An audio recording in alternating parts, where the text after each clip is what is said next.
ഇല്ല.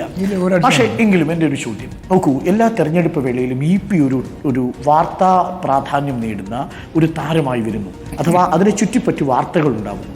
ഞാൻ ചോദിക്കുന്നത്, ഒരു പാർട്ടി പ്രവർത്തകൻ എന്ന നിലയിൽ, ഒരു കേന്ദ്ര കമ്മിറ്റി എന്ന നിലയിൽ, അംഗം എന്ന നിലയിൽ അടക്കം തിരഞ്ഞെടുപ്പ് സമയത്ത് പാർട്ടിക്ക് വലിയ വെല്ലുവിളിയാകുന്ന തരത്തിലുള്ള നീക്കങ്ങൾ ഉണ്ടാകുമെന്നുള്ളൊരു കാഴ്ചപ്പാട് ഉണ്ടാവേണ്ടതല്ലേ?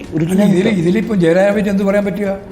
ഞാൻ എഴുതിയിട്ടില്ല, ഞാൻ പുസ്തകം പ്രസിദ്ധീകരിക്കാൻ കൊടുത്തിട്ടില്ല, അതിൻ്റെ തീയതി ഞാൻ അറിയാതെ നിശ്ചയിക്കുന്നു എന്ന് പറയുന്നത് ശരിയായ സമീപനമല്ല എന്ന് അദ്ദേഹം തന്നെ വ്യക്തമാക്കിയിട്ടുണ്ട്. അപ്പോൾ അദ്ദേഹം അറിയാതെ ഒരു കാര്യം അദ്ദേഹത്തിൻ്റെ മേലെ കെട്ടിവേൽപ്പിച്ചിട്ട് അതൊക്കെ ജയരാജൻ വരുത്തി വെച്ചതാണെന്ന് പറയുന്ന കാര്യമില്ലല്ലോ. ഗോവിന്ദ മാഷ്, അത് സാങ്കേതികത്വം മാത്രമല്ല, ഒരു സാങ്കേതികത്വമല്ല. മാഷിന് അറിയാമല്ലോ, അത് കണ്ണൂർ ദേശാഭിമാനിയിലെ ഒരു ലേഖകനുമായി ബന്ധപ്പെട്ട് അതിന്റെ വസ്തുതകൾ അവിടെയുണ്ട്, നമുക്കറിയാവുന്നതാണ്. ഞാൻ അതിന്റെ അപ്പുറത്തേക്ക് പോകുന്നില്ല, കാരണം നമ്മുടെ മുന്നിൽ തെളിവുകളില്ല. പരിശോധിക്കട്ടെ. അങ്ങനെ വന്നാൽ അത് പരിശോധിക്കില്ലേ? അല്ല, ഇപ്പോൾ തന്നെ പരിശോധിക്കാൻ വേണ്ടിയിട്ട് പോലീസിന് കൊടുത്തല്ലോ. പോലീസ് കൊടുത്തു. പാർട്ടിയോ പരിശോധിച്ച് വരട്ടെ, അന്നേരം നമുക്ക് നോക്കാം. അങ്ങനെ വന്നിട്ടുണ്ടെങ്കിൽ വേറൊരു കാര്യമില്ല, ഞങ്ങൾക്ക് സംബന്ധിച്ചിടത്തോളം ഒരു പ്രശ്നമില്ല. ഇത് തിരഞ്ഞെടുപ്പിന് ശേഷം പ്രസിദ്ധീകരിച്ചിരുന്നുവെങ്കിൽ പാർട്ടിയുടെ നിലപാടുണ്ടാകുമായിരുന്നു. അല്ല, എപ്പോൾ പ്രസിദ്ധീകരിച്ചാലും പാർട്ടി അറിഞ്ഞുകൊണ്ടാണല്ലോ പ്രസിദ്ധീകരിക്കേണ്ടത്.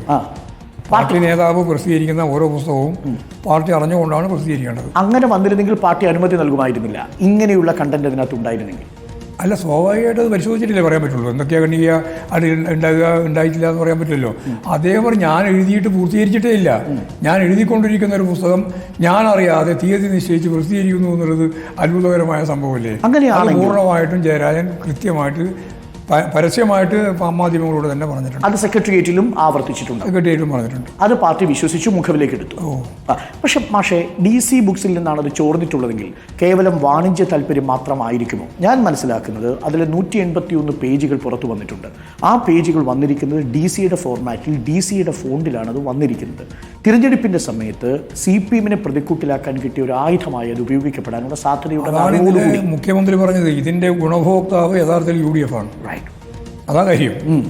അതിനുവേണ്ടി ആരൊക്കെയാണ് ഇതിന് പിന്നിൽ പ്രവർത്തിച്ചത് എന്നുള്ളത് കണ്ടെത്തണം. അതിന് പിന്നിൽ രാഷ്ട്രീയ ഗൂഢാലോചന ഉണ്ടായവ പരിശോധിക്കപ്പെടണം. അത് ഈ തിരഞ്ഞെടുപ്പ് സമയത്ത് വന്നതിന് പിന്നിൽ അത് പ്രത്യേകിച്ചും പരിശോധിക്കപ്പെടേണ്ടതാണ് എന്നതാണ്. ഓക്കെ പക്ഷേ, ഈ മുനമ്പവുമായി ബന്ധപ്പെട്ട്, വഖഫുമായി ബന്ധപ്പെട്ട് പലതരത്തിലുള്ള സമീപനങ്ങൾ നടക്കുന്നു. സമസ്തയിൽ തന്നെ വ്യത്യസ്ത അഭിപ്രായങ്ങൾ ഉണ്ടാകുന്നു. മുസ്തഫ മുണ്ടുമാരുടെ ലേഖനം മാഷിൻ്റെ ശ്രദ്ധയിൽപ്പെട്ടിട്ടുണ്ടാകും. സമാധാനത്തിന് വേണ്ടി വഖഫ് ഭൂമി വിട്ടുകൊടുക്കാൻ കഴിയില്ല എന്നതാണ് നിലപാട്. റഷീദ് അലി തങ്ങളുടെ നിലപാട് നേരത്തെ പുറത്തു വരികയും ചെയ്തു. അറിയേണ്ടത്, CPM പാർട്ടി എടുത്തിരിക്കുന്നൊരു നിലപാട് ഇതൊരു റവന്യൂ അവകാശം സ്ഥാപിക്കുന്ന മനുഷ്യാവകാശ വിഷയം എന്ന നിലയിൽ മാത്രമല്ലേ, അതൊരു മതപരമായ വിഷയമായി പാർട്ടി കാണുന്നു? ഞങ്ങളതിൻ്റെ അകത്ത് ഒരു കാര്യം ഉറപ്പായിട്ട് പറഞ്ഞിട്ടുണ്ട്, ആദ്യം മുതലേ പറഞ്ഞിട്ടുണ്ട്, ഇപ്പോഴും പറഞ്ഞുകൊണ്ടിരിക്കുകയാണ്.